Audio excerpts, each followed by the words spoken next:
Thank you so much for joining us for CBN NewsWatch. I'm Ephraim Graham. Ahead today, to go to war or not to go to war? That is the question between Israel and Hezbollah, as the terror group appears to be trying to avoid an all-out battle with the Jewish state. We're going to bring you an update from Israel.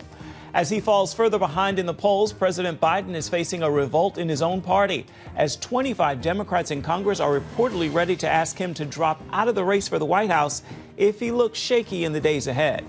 Conservatives working to preserve key positions in the Republican Party's official platform, pro-life, pro-family, and pro-Israel. We'll take a look at the important issues involved in this potential struggle. And he's a man on a mission to help men fall in love with Jesus and lead their families to fall in love with him as well. We're going to bring you our Studio 5 conversation with Jerrad Lopes, the founder of Dad Tired. All those stories and more today, right here on CBN NewsWatch. This is CBN NewsWatch. We begin on this busy Wednesday in the Middle East, where Hezbollah may be trying to avoid an all-out war with Israel, as the group's deputy leader announced they will stop firing into northern Israel if there's a ceasefire in Gaza. But the Jewish state is gearing up for a potential war. As Chris Mitchell reports, since October 8th, the Iranian-backed terror group has launched thousands of missiles, drones, and rockets into Israel. The barrage of drones, anti-tank missiles, and rockets fired by Iranian-backed Hezbollah has forced tens of thousands of Israelis to flee their homes on the northern border and led Israel to respond with counterattacks. Now, Hezbollah's number 2 implied that neither it nor Israel want a full-scale war. We do not want war, and it does not seem that the other side, the Israeli entity, has the ability or the decision for war. Experts say a full-scale war would devastate Lebanon and cause major destruction inside Israel. Still, without a diplomatic solution or military campaign to drive Hezbollah back, it's unlikely Israeli citizens can return home. Iran itself represents an even greater danger to Israel. Tuesday, the commander of Iran's aerospace force declared his unit soldiers are craving to launch another aerial assault on Israel. The first happened on April 13th, when Iran launched close to 350 projectiles against the Jewish state. Israel and an allied force, including the U.S., France, the U.K., and Jordan, shot down nearly 99% of those weapons. Chris Mitchell joins us now from Jerusalem. Chris, we talked yesterday about the Iranian general's remarks about wanting to attack Israel again. Has there been any reaction from the Israeli government about his threats?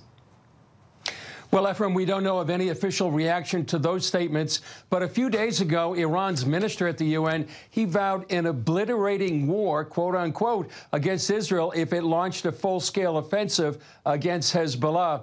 And then Israel's foreign minister, Israel Katz, responded and said that if Israel doesn't cease its fire and withdraw from South Lebanon, then Israel would act with full force so that the thousands of Israelis that are right now internally displaced could go back home. And he said a regime that threatens destruction deserves to be destroyed. And so really what the comments yesterday from the Iranian general and this back and forth between the UN and Israel's foreign minister really shows it's really not just Hezbollah and Hamas, but Iran is really the power pulling the strings behind all the things that are going on right now in the Middle East. And you can add the Houthis as well down in Yemen. This is all part of Iran's overall strategy and goal of surrounding Israel. It's been called this ring of fire with Hezbollah, Hamas, the Iranian-backed militias in Syria and Iraq, as well as the Houthis. So the response goes on between Israel and Iran, and whether or not there's a full-scale confrontation between Hezbollah, even Iran, remains to be seen. Chris, I want to turn now to the attacks along the northern border. It seems like Hezbollah and Israel want to avoid an all-out war, but Israel has to be ready in case. What are they doing to prepare for a war with Hezbollah? Well, first of all, Ephraim, they're conducting extensive drills and simulating combat with Hezbollah. There's far different terrain up there in South Lebanon than Gaza. Gaza is mainly a desert, but you have a lot of mountains in South Lebanon. They have specialized units for urban warfare. They have tunnel combat because Hezbollah has an extensive tunnel network there in South Lebanon. So the IDF has about 3 divisions up on the border. They're preparing for a possible ground offensive. They're also preparing defensively with missile defense systems like the Iron Dome, David Sling, even the Iron Beam, which is a laser defense system, may be coming up online in a few months. And as well, they're preparing their civil defense and their home front command. They have hospitals with underground wards ready to take any casualties. On the diplomatic front, they're trying to get international support to let the nations know that an offensive may be necessary. And on the other hand, some countries like the U.S., the U.K., they've issued travel advisories for its citizens not to go to Lebanon. And others like Germany, Canada, and the Netherlands have actually urged their citizens in Lebanon to leave the country. What impact would a war have on both Israel and Lebanon, where Hezbollah is based? It could be potentially catastrophic, Ephraim, to Lebanon. It's a failed state. Israel is saying they're going to bomb it into the Stone Age, and that may destroy much of its infrastructure. For Israel, it could also be devastating. Hezbollah arsenals can reach most of Israel, if not all of Israel. They can hit infrastructure like power plants, military sites, and then civilian areas as well. They have a huge stockpile of weapons. And despite all these consequences, that to either Israel or Lebanon, war could break out. And one reason is that Israel really can't endure the cost of tens of thousands of its citizens, refugees in their own country. And because of this stalemate, it's really important to be praying for Israel and the peace of Jerusalem. YNet News reports there's a story from the German bill that Israel will start an offensive in Lebanon in the second half of this month unless Hezbollah stops its attacks. What kinds of reports are you hearing about a possible strike against Hezbollah? Well, Ephraim, we've heard different reports, different timetables that war may break out. We actually heard things in March that war could break out. Even though many believe that war is inevitable, the circumstances could change. Iran, for its example, really doesn't want to lose its major deterrent, that's Hezbollah, in case Israel attacks its nuclear facilities. But there's really no sign Hezbollah is stopping its attacks. As of July 1st, just a couple of days ago, there's been almost 2,300 attacks by Hezbollah since October 8th, and they've gone down far south as 20 miles from the border. Would the Israeli public support a war against Hezbollah after the fighting against Hamas for the last several months? I think they would, Ephraim. They really, as somebody said to us, even just after the October 7th, the people in the north can't afford to live with a monster on its northern border. What happened on October 7th changed the minds of many people here in Israel, even though people are war weary. But there are people here, especially those in the north. They don't want a war per se, but they want a war to be able to eliminate this major threat on Israel's northern border. It remains a threat, and I think war for many people, not diplomatic means, which so far have proved unsuccessful, is the only way to deal with Hezbollah. To the war in Hamas, does Israel have any idea of the whereabouts of Hamas leader Yahya Sinwar? Well, it's just a report that came out today, Ephraim. It says only 2 or 3 people know where he's at. Apparently, he won't consider exile, which is some people have proposed. Likely he would die or wants to die as a martyr. He has human shields all around him, and yet he's been able to negotiate, between Egypt, Qatar, and Israel. And his 2 demands, which is end the war and withdrawal of all IDF forces, is something he's not budging on, but those are both non-starters for Israel. Even though Sinwar is still free, Israel is apparently wrapping up its war in Gaza. What can you tell us about the progress the IDF has made against Hamas? Well, the IDF chief says more than 900 Hamas terrorists have been killed in Rafah, a number of commanders, that they're wearing down Hamas. He says the next phase, there'll be different methods, new tactics, but we'll see what happens. The Rafah campaign really actually was low-key compared to all the resistance for going in, but it seems like it's wrapping up, and one more phase in the war in Gaza that's seemingly going to end. Covered a lot of ground today. Chris Mitchell, thank you so much. And as always, we appreciate your insights. Stay safe and know that we back here are praying for you and our team there in Israel. Here at home, some conservatives are taking steps to protect pro-life, pro-family, and pro-Israel stances in the Republican platform for this year's election.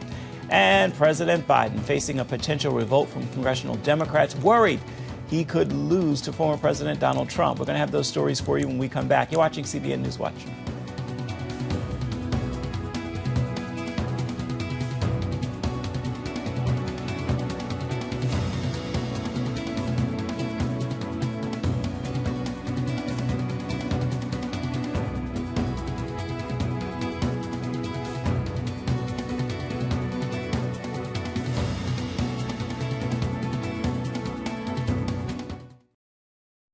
Get your daily quick start from CBN News. A quick read on the important news of the day delivered right to your inbox. Stay current on breaking news, politics, and entertainment. Go to quickstart.news and subscribe today. President Biden facing potential opposition from members of his own party after his widely criticized performance in last week's debate against former President Donald Trump. A Democratic aide telling Reuters 25 congressional Democrats are ready to call on the president to drop out of the race for the White House if he seems shaky in the days ahead. On Tuesday, Texas Representative Lloyd Doggett became the first Democrat to call for the president to withdraw from the race, as Democrats are also questioning Biden's mental fitness. Legitimate question to say, is this an episode or is this a condition? I think people want to make sure that this is a campaign that's ready to go and win, that the president and his team are being candid with us about his condition, that this was a real anomaly and not just the way he is these days. Now, the president blames his poor performance on a heavy travel schedule in the weeks before the debate, saying, "I didn't listen to my staff, and then I almost fell asleep on stage." National swing state polling shows Biden falling further behind Trump after the debate. And as the concerns over his questions grow, the president is set for an interview with ABC News' George Stephanopoulos on Friday. With the 2024 election heating up, attention is also turning to official party positions and platforms. Now, a major effort is underway to protect pro-life, pro-family, and pro-Israel planks in the new GOP platform. CBN's Wendy Griffith has this story.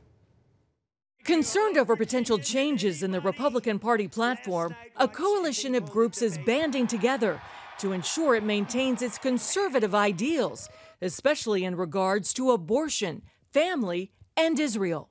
Family Research Council's Tony Perkins, who is also an elected member of the Republican National Committee, is leading the charge.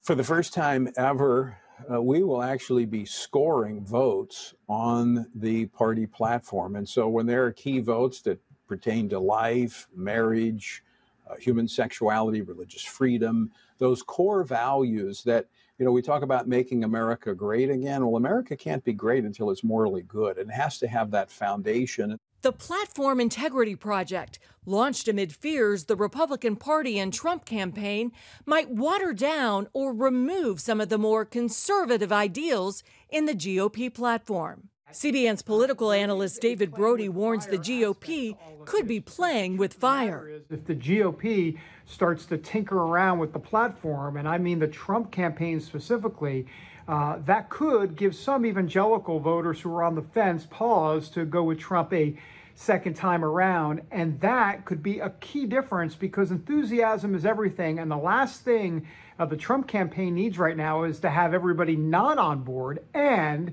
to give the media and the Democrats some sort of controversy, if you will, to capitalize on. Perkins says America is at an unprecedented place of moral and cultural confusion and in dire need of leadership and moral clarity. Especially after the 4 years that we've had under this administration that can't tell the difference between a boy and a girl. I mean, we live in a state of total confusion. So, yes, we're looking for relief, but we want to make sure it's the right relief. We want to make sure America's headed in the right direction. Billy, what voters need to see is that we've got a choice, a very sharp, contrasting choice between visions and candidates. The Platform Integrity Project is calling on people to sign up and encourage delegates meeting July 8th through 9th to draft the new GOP party platform on traditional party values. Wendy Griffith, CBN News. Still ahead, helping men to fall in love with Jesus and lead their families to love him as well. That is the mission of Jerrad Lopes. He's an author and founder of Dad Tired. We're going to hear from him right after this.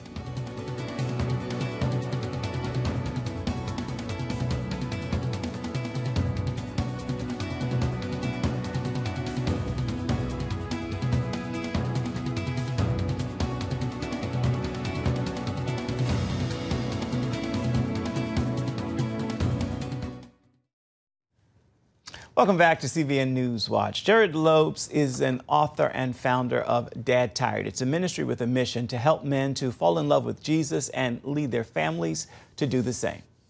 3, 2, 1,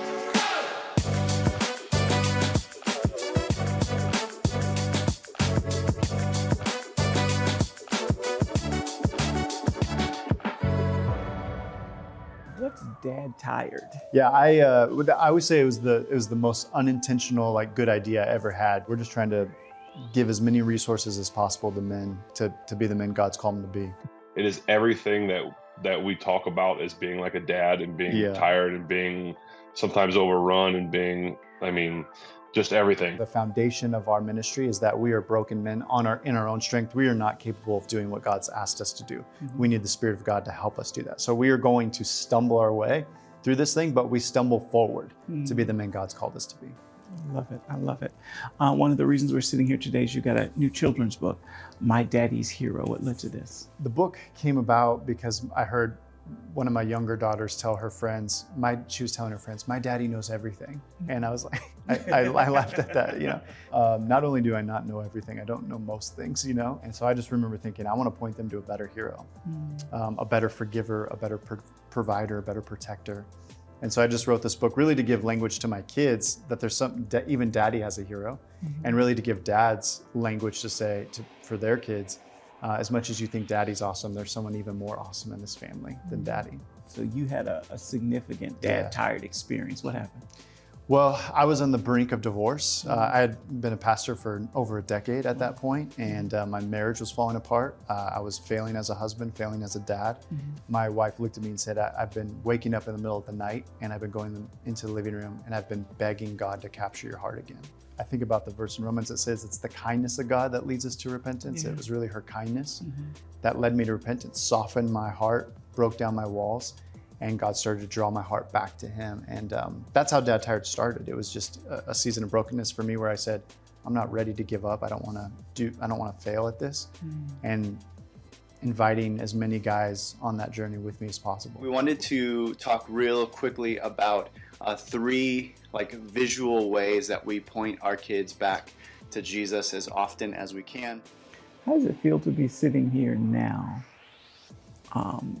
doing what you do, especially in light of that broken place that opened this door? To be totally honest with you, my relationship with men was really broken as a young kid. I didn't know how to relate to men. I was raised by my single mom and 3 sisters. And the only significant man in my life left when I was 3. So my subconscious thoughts about men were not good. And so to be leading a men's ministry, I never would have imagined this is what God would have for my life. I just look at a man and I say, man, I want to see you not just forgiven, but I want to see you healed. If I can come alongside of you and help you become the man God's called you to be, I'd be honored to be part of that journey. What has it been like to come alongside men? What are you seeing in this work? We feel lonely. And so one thing that surprised me is how much men are longing for community, to find other like-minded brothers who will say, I see you and I love you, and I'm going to stick with you, and I'm going to push you to be the man God's called you to be. We have podcasts and books and conferences and all kinds of stuff. But really, I think the biggest thing that we do is give guys a community of like-minded men. That's probably the most encouraging thing that they find. Thank you for just spending some time talking about this stuff. Yeah, absolutely, Jerrad. It's good just to sit with you as another dad, another dude. I've loved our conversation. And for more resources and to purchase Jerrad Lopes' new book, My Daddy's Hero, simply go to his website, dadtired.com. In other lifestyle entertainment news, actor Dennis Quaid is starring as in the role of President Reagan in the biopic called Reagan. The film depicts the story of our 40th president, Ronald Reagan, and his journey from childhood to an acting career to a life in politics. Quaid spoke with Studio 5 about what attracted him to this role.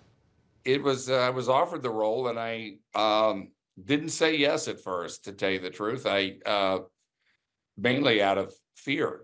Reagan, like Muhammad Ali, is one of the most recognizable people in the world. And I didn't want to, I felt a sense of judgment and not worthy. And, he was my favorite president. And I didn't want it to be like a love letter. I wanted to find some way in past the public personality to his core about what made him a human being. Tickets for the film are on sale now. It premieres in theaters nationwide everywhere August 30th. Now be sure to also check out Studio 5 tonight for an all-new edition. We've got a first look at the film The Sound of Hope, the story of Possum Trot. It's the true story of a pastor and his wife who lead a small community in East Texas to embrace children in the foster care system no one else wants to adopt. You can catch the all-new episode of Studio 5 tonight on the CBN News Channel. It begins at 8 Eastern. You can also watch it on the CBN News app or on YouTube. Stay with us. We're coming back with an encouraging word for your Wednesday. Stay with us. Download the CBN News app. One place for all of your news. Breaking news alerts. Watch CBN News Channel Live. CBN News, because truth matters. Get the CBN News app today. Welcome back. Time now for your Wednesday word, and today's word is miracle. Remember this, miracles are not impossible to God. He looks at our miracle needs and responds, I'm possible. Remember his power, remember his promises, and remember his position toward you. With that word, make this a wonderful Wednesday, and may it very well be a miracle Wednesday, if only you believe. Well, that's going to do it for this edition of CBN NewsWatch. You can always find more of our news programs on the CBN News Channel. You can find them there at any time as well as online. That address is cbnnews.com. Take a moment, let us know what you think about the stories you've seen here today. You can email us, newswatch@cbn.com. You can also reach out and touch us on Facebook, Twitter, and Instagram. We'll see you back here same time tomorrow. Goodbye. God bless.